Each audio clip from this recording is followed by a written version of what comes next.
आऊज़ुबिल्लाहि मिनश्शैतानिर्रजीम बिस्मिल्लाहिर्रहमानिर्रहीम। अस्सलामु अलैकुम या अली मदद। मोमिनीन और मोमिनात की खिदमत में इसमें आज़म का आज एक बेइंतहा मुजरिब और जलाली तरीन वजीफ़ा अमल लेकर आए हैं। इसमें आज़म के इस मुजरिब तरीन वजीफ़े अमल को मोमिनीन ने खुसूसी तौर पर 6 शव्वाल के पूरे दिन में किसी भी वक्त निसफ़े शब तक कर लेना है। खुदावंद मुताल बहक़ मोहम्मद और आले मोहम्मद इस जलाली इसमें आज़म के सदक़े में मोमिनीन और मोमिनात की हर नामुमकिन तरीन हाजात को अपनी बारगाह में कबूल व मकबूल कर देगा। हर बला मुसीबत आफत परेशानी नागहानी बीमारी और दुखी को उनकी ज़िंदगी से दूर कर देगा। हर बंद दरवाजे को खोल देगा। रिस्क में बेपनाह बरकत और वसाअत अता कर देगा।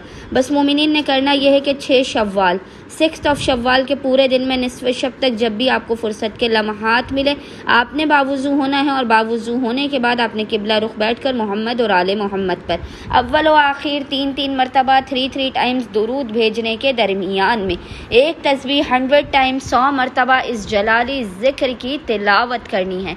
और वो ज़िक्र है या अल्लाह, या जलीलो, या करीम, या अल्लाह, या जलीलो, या करीम। और खुदावंद मुताल को मोहम्मद और आले मोहम्मद के इस जलाली इसमें आज़म का वास्ता देकर अपनी हाजात को तलब करना है। मसाइल के खात्मे रिज़्क़ और रोज़ी में बरकत की दुआ करनी है। इंशाअल्लाह ताला खुदावंद मुताल अपने वसी और अरीज़ ख़ज़ानों से मोमिनीन और मोमिनात की खाली झोलियों को भर के उन्हें बामुराद कर देगा। अल्लाहुम्मा सल्ली अला मुहम्मद व आले मोहम्मद व अज्जिल फ़राजहुम अजमाइन।